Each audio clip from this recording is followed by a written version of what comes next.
आपको नियम लेना होगा, सुधार करना होगा। ये प्रारंभिक साधन की बात है। साधारण भी साधना होती, जो असाधारण साधना होती उसमें रात्रि के 1 या 2 के बीच में जग जाया जाता है। पूरी दिनचर्या, जैसे आप सब कृपा पात्रों की, श्री जी की कृपा से यही दिनचर्या चल रही है। क्योंकि जब हम यहाँ 2:45 बजे तो यहाँ सब रंगोलियां बनी हुई, तो मतलब है कि 2 बजे 1:30 बजे से शुरू किया होगा, तभी तो ऐसा।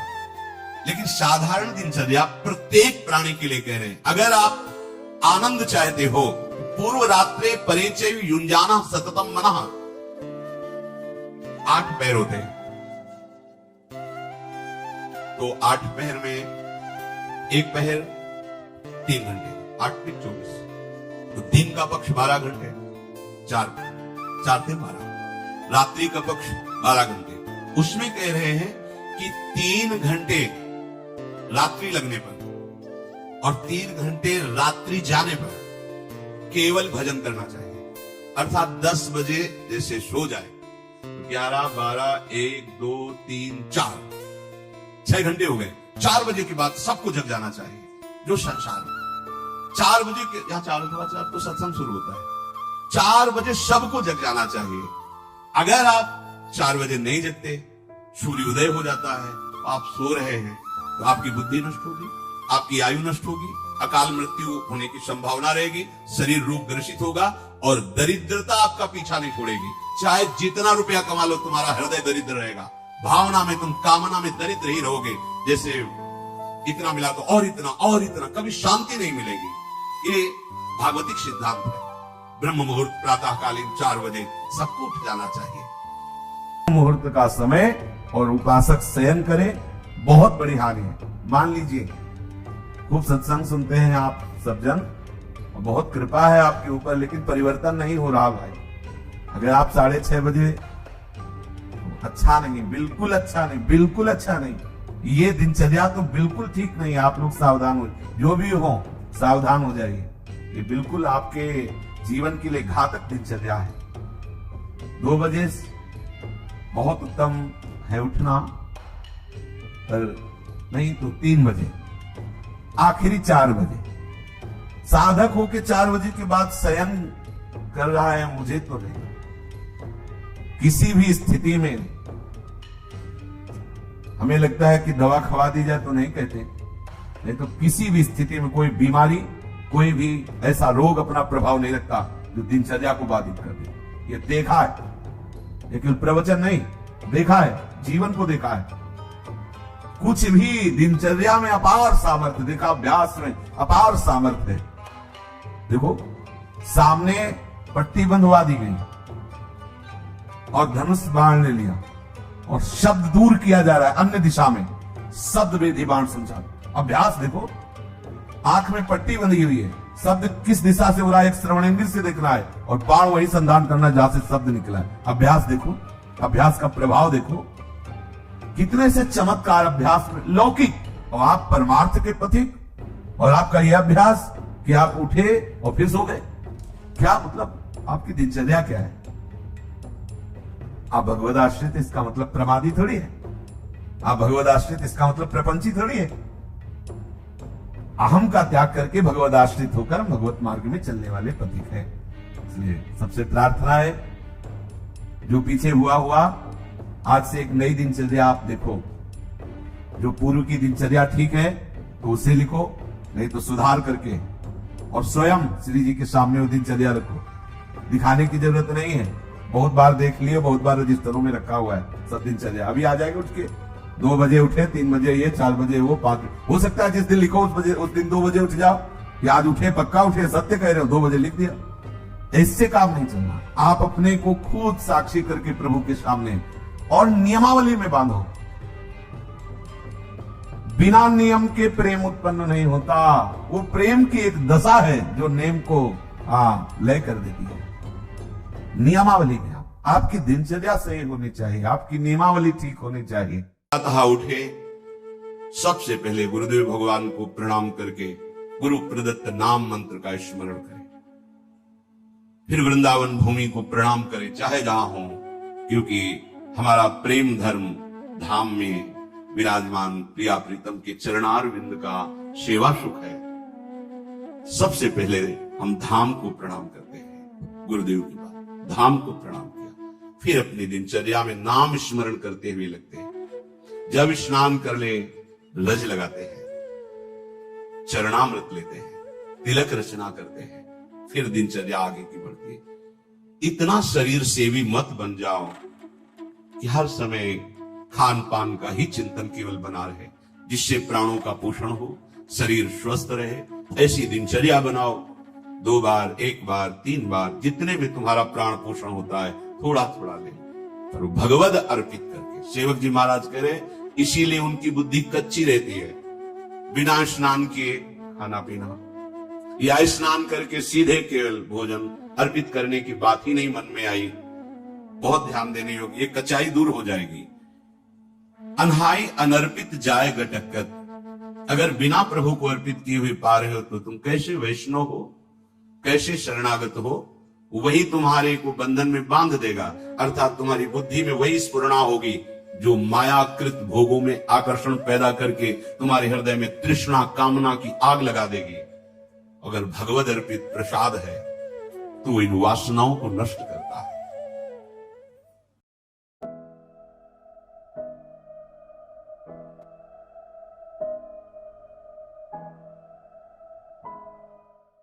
चार बजे से और 6 बजे तक का जो समय है ये भजन के लिए बहुत लाभदायक है। इस समय अगर कोई निद्रा में रहता है तो ब्रह्मचर्य से हीन और कई तरह की मानसिक बीमारियां और शारीरिक अस्वस्थता ये आगे चलकर उसे घेर लेगी। मानसिक बीमारियां, कई तरह से मन डराने लगेगा, कई तरह से मन में ऐसे कुभावनाएं जागृत हो जाएंगी। इसलिए हमारे ब्रह्म ऋषियों ने आज्ञा की है कि 4 बजे से तो उठ ही जाना चाहिए, और 4 से 6 के बीच में, मान लो आप 4 से 5 के बीच में सोए रहे तो आप 5 से 6 के बीच में उठ जाइए। 4 से 6 के बीच के समय में आप उठ करके अपनी भागवतिक दिनचर्या करें। भागवतिक दिनचर्या में जैसे अपने लोग राधा वल्लभी हैं तो प्रातः काल उठ करके अपने गुरुजनों का, रसिकों का सुमिरन करें, गुरु मंत्र का जप करें, फिर स्नान आदि करके श्री जी की मंगला, श्री जी को सुंदर पद सुनाना आदि, या अगर उस समय ऐसी भावना है तो 2 घंटे बैठ करके जप करें। मंगल बेला होती है प्रातः कालीन, उस समय शयन तो कभी नहीं करना चाहिए, किसी को भी नहीं करना चाहिए। वो अपने लिए परमार्थ और स्वार्थ दोनों की हानि करने वाला है। 4 से 6 के बीच में प्रायः सब वर्णन नहीं हुआ है कि ऐसे उठे, जल पिए, व्यायाम करे। प्रत्येक साधक को ब्रह्म मुहूर्त में उठना चाहिए। ये जो लोग 9 बजे तक सोने का नियम लिए हुए हैं, हमारी तो ऐसी भावना है कि उनको कभी भी भगवत प्राप्ति नहीं हो सकती, क्योंकि 9 बजे तक सो रहे हो, ब्रह्म मुहूर्त से लेकर के 9 बजे तक भगवान सूर्य उदय हो रहे हैं, आप सैया पे सो रहे हो, तमोगुण वृत्ति बढ़ रही है, प्रमाद बढ़ रहा है, तुमसे भजन बनने वाला है, ऐसा हो ही नहीं सकता। कैसे भगवत प्राप्ति होगी? अरे भगवत प्राप्ति वाले को कभी ब्रह्म मुहूर्त में नींद आ सकती, असंभव बात है। यदि वो रात्रि भर बैठकर भजन किया है तो भी ब्रह्म मुहूर्त में नहीं सोएगा, ये बाद में सो लेगा। ऐसे कितने साधक हैं जो रात्रि में भजन करते हैं। 1-2 बजे तक नाना प्रकार की विलासिता में समय काटिए और सुबह 10 बजे तक सोइए और अपने आप को साधक माने, असंभव बात, भगवत प्राप्ति असंभव। सावधान रहिए। प्रातः काल का 3 बजे से और सूर्य उदय तक का जो समय है ये महामहिमा में समय है, इसमें अधिकतर ध्यान युक्त जप किया जाए, बहुत लाभ की प्राप्ति होगी। ये बहुत अमृतमयी वेला है। बड़े बड़े महापुरुषों ने, गुरुजनों ने इसी समय को सार्थक किया है भजन के द्वारा, फिर अनुभव करके बताया है। जो प्रातः कालीन 3 बजे से लेकर सूर्य उदय तक भजन नहीं करते हैं वो दिन में भजन करें, ऐसा नहीं लगता हमें तो कि वो तन्मयता पूर्वक भजन कर पाएंगे। ब्रह्म मुहूर्त में जब भजन होता है तो दिन भर का नशा चढ़ जाता है। जैसे समय से आप नशा कर ले तो दिन भर वो गूंजता रहता है, ऐसे ब्रह्म वेला पर यदि आपने गुरु मंत्र की तन्मयता 2-3 घंटे की तो 24 घंटे उसका नशा चढ़ा रहेगा। रात्रि में सोने के समय और प्रातः काल जग करके सूर्य उदय तक सतत भजन करें, मंत्राकार वृत्ति करें, ध्यान युक्त जप करें, फिर आप देखिए कैसा आपको लगता है।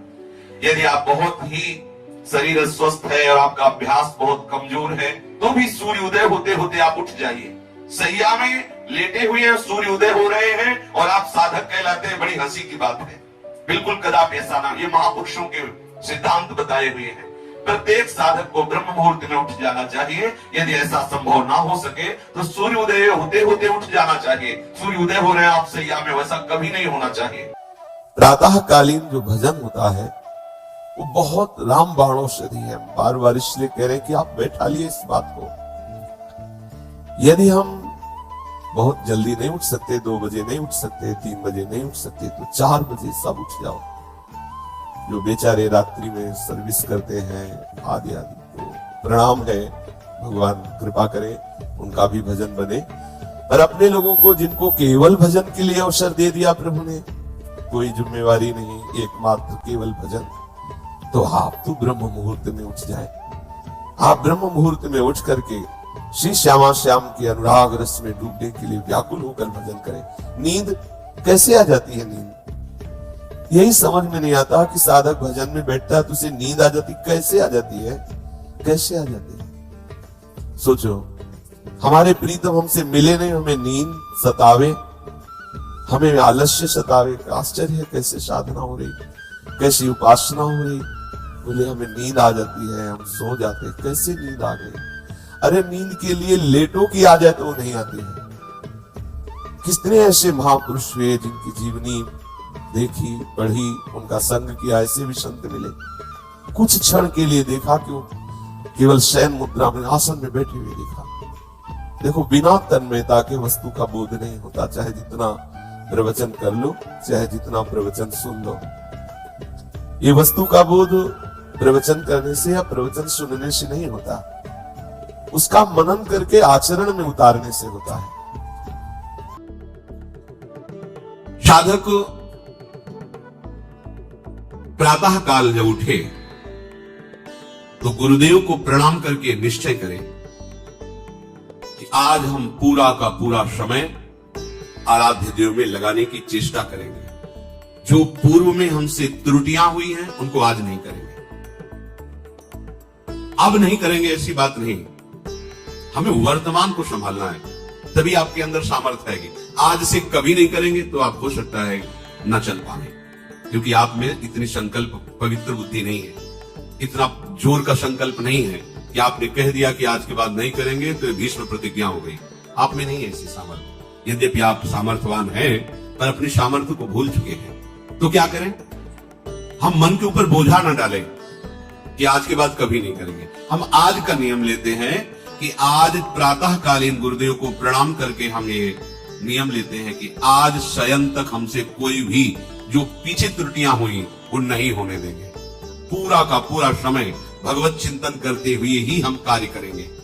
जो भी व्यवहार करेंगे वो अपने प्रभु के लिए करेंगे।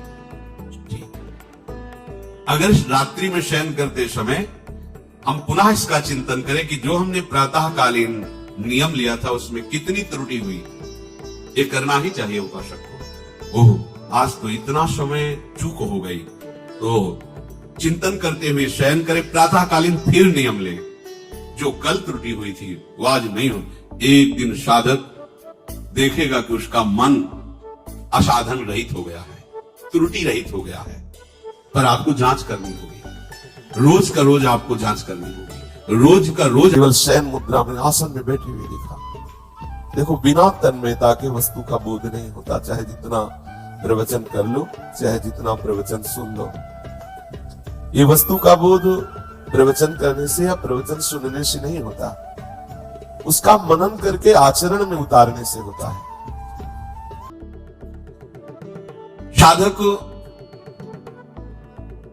प्रातः काल जब उठे तो गुरुदेव को प्रणाम करके निश्चय करें कि आज हम पूरा का पूरा समय आराध्य देव में लगाने की चेष्टा करेंगे। जो पूर्व में हमसे त्रुटियां हुई हैं उनको आज नहीं करेंगे, अब नहीं करेंगे, ऐसी बात नहीं। हमें वर्तमान को संभालना है, तभी आपके अंदर सामर्थ्य आएगी। आज से कभी नहीं करेंगे तो आप हो सकता है न चल पाए, क्योंकि आप में इतनी संकल्प पवित्र बुद्धि नहीं है, इतना जोर का संकल्प नहीं है कि आपने कह दिया कि आज के बाद नहीं करेंगे तो भीष्म प्रतिज्ञा हो गई। आप में नहीं है ऐसी सामर्थ्य। यद्यपि आप सामर्थ्यवान हैं, पर अपनी सामर्थ्य को भूल चुके हैं। तो क्या करें? हम मन के ऊपर बोझा न डालें कि आज के बाद कभी नहीं करेंगे। हम आज का नियम लेते हैं कि आज प्रातःकालीन गुरुदेव को प्रणाम करके हम ये नियम लेते हैं कि आज शयन तक हमसे कोई भी जो पीछे त्रुटियां हुई वो नहीं होने देंगे। पूरा का पूरा समय भगवत चिंतन करते हुए ही हम कार्य करेंगे। जो भी व्यवहार करेंगे वो अपने प्रभु के लिए करेंगे।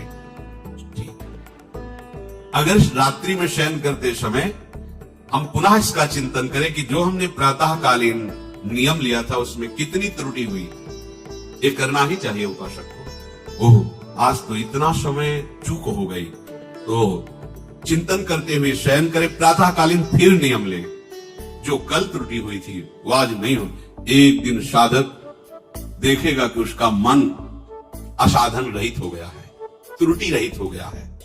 पर आपको जांच करनी होगी, रोज का रोज आपको जांच करनी होगी, रोज का रोज आपको नियम लेना होगा, सुधार करना होगा। ये प्रारंभिक साधन की बात है। साधारण भी साधना होती, जो असाधारण साधना होती उसमें रात्रि के 1 या 2 के बीच में जग जाया जाता है। पूरी दिनचर्या, जैसे आप सब कृपा पात्रों की, श्री जी की कृपा से यही दिनचर्या चल रही है।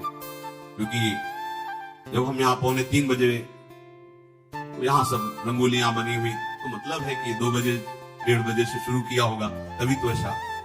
लेकिन साधारण दिनचर्या प्रत्येक प्राणी के लिए कह रहे हैं। अगर आप आनंद चाहते हो, पूर्व रात्रे परिचय युंजाना सततम मनः, 8 पैर होते हैं, तो 8 पहर में एक पहर 3 घंटे, 8 में 24, तो दिन का पक्ष 12 घंटे, 4 से 12, रात्रि का पक्ष 12 घंटे। उसमें कह रहे हैं कि 3 घंटे रात्रि लगने पर और 3 घंटे रात्रि जाने पर केवल भजन करना चाहिए। अर्थात 10 बजे जैसे सो जाए, 11, 12, 1, 2, 3, 4, 6 घंटे हो गए। 4 बजे के बाद सबको जग जाना चाहिए। जो संसार 4 बजे के, यहाँ 4:15 तो सत्संग शुरू होता है, 4 बजे सबको जग जाना चाहिए। अगर आप 4 बजे नहीं जगते, सूर्योदय हो जाता है, आप सो रहे हैं, तो आपकी बुद्धि नष्ट होगी, आपकी आयु नष्ट होगी, अकाल मृत्यु होने की संभावना रहेगी, शरीर रूप ग्रसित होगा और दरिद्रता आपका पीछा नहीं छोड़ेगी। चाहे जितना रुपया कमा लो, तुम्हारा हृदय दरिद्र रहेगा।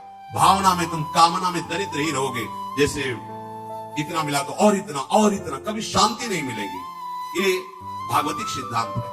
ब्रह्म मुहूर्त प्रातःकालीन 4 बजे सबको उठ जाना चाहिए। मुहूर्त का समय और उपासक शयन करे, बहुत बड़ी हानि है। मान लीजिए खूब सत्संग सुनते हैं आप सब जन, बहुत कृपा है आपके ऊपर, लेकिन परिवर्तन नहीं हो रहा भाई। अगर आप 6:30 बजे, अच्छा नहीं, बिल्कुल अच्छा नहीं, बिल्कुल अच्छा नहीं। ये दिनचर्या तो बिल्कुल ठीक नहीं है। आप लोग सावधान हो, जो भी हो सावधान हो जाइए। ये बिल्कुल आपके जीवन के लिए घातक दिनचर्या है। 2 बजे बहुत उत्तम है उठना, पर नहीं तो 3 बजे, आखिरी 4 बजे। साधक होके 4 बजे के बाद शयन कर रहा है, मुझे तो नहीं। किसी भी स्थिति में हमें लगता है कि दवा खवा दी जाए तो नहीं कहते, नहीं तो किसी भी स्थिति में कोई बीमारी, कोई भी ऐसा रोग अपना प्रभाव नहीं रखता जो दिनचर्या को बाधित कर दे। ये देखा है, लेकिन प्रवचन नहीं, देखा है, जीवन को देखा है। कुछ भी दिनचर्या में अपार सामर्थ्य देखा, अभ्यास में अपार सामर्थ्य है। देखो, सामने पट्टी बंधवा दी गई और धनुष बाण ले लिया और शब्द दूर किया जा रहा है अन्य दिशा में, शब्द वेदी बाण संचार। अभ्यास देखो, आंख में पट्टी बंधी हुई है, शब्द किस दिशा से हो रहा है, एक श्रवणेंद्र से देखना है और बाण वही संधान करना जहां से शब्द निकला है। अभ्यास देखो, अभ्यास का प्रभाव देखो, कितने से चमत्कार अभ्यास में लौकिक। और आप परमार्थ के पथिक, और आपका यह अभ्यास कि आप उठे और फिर सो गए। क्या मतलब, आपकी दिनचर्या क्या है? आप भगवद आश्रित, इसका मतलब प्रमादी थोड़ी है। आप भगवद आश्रित, इसका मतलब प्रपंची थोड़ी है। अहम का त्याग करके भगवद आश्रित होकर भगवत मार्ग में चलने वाले पथिक हैं। इसलिए सबसे प्रार्थना है, जो पीछे हुआ आज से एक नई दिनचर्या आप देखो। जो पूर्व की दिनचर्या ठीक है तो उसे लिखो, नहीं तो सुधार करके और स्वयं श्री जी के सामने वो दिनचर्या रखो। दिखाने की जरूरत नहीं है, बहुत बार देख लिए, बहुत बार रजिस्टरों में रखा हुआ है सब दिनचर्या। अभी आ जाएगा उठ के, 2 बजे उठे, 3 बजे ये, 4 बजे वो, 5 हो सकता है जिस दिन लिखो उस दिन 2 बजे उठ जाओ, कि आज उठे, पक्का उठे, सत्य कह रहे हो, 2 बजे लिख दिया। इससे काम नहीं चलना। आप अपने को खुद साक्षी करके प्रभु के सामने और नियमावली में बांधो। बिना नियम के प्रेम उत्पन्न नहीं होता। वो प्रेम की एक दशा है जो नेम को लय कर देती है। नियमावली में आपकी दिनचर्या सही होनी चाहिए, आपकी नियमावली ठीक होनी चाहिए। अतः उठे, सबसे पहले गुरुदेव भगवान को प्रणाम करके गुरु प्रदत्त नाम मंत्र का स्मरण करें। फिर वृंदावन भूमि को प्रणाम करें, चाहे जहां हो, क्योंकि हमारा प्रेम धर्म धाम में विराजमान प्रिया प्रीतम के चरणारविंद का सेवा सुख है। सबसे पहले हम धाम को प्रणाम करते हैं। गुरुदेव के बाद धाम को प्रणाम किया, फिर अपनी दिनचर्या में नाम स्मरण करते हुए लगते हैं। जब स्नान कर ले, लज लगाते हैं, चरणामृत लेते हैं, तिलक रचना करते हैं, फिर दिनचर्या आगे की बढ़ती है। इतना शरीर सेवी मत बन जाओ कि हर समय खान पान का ही चिंतन केवल बना रहे।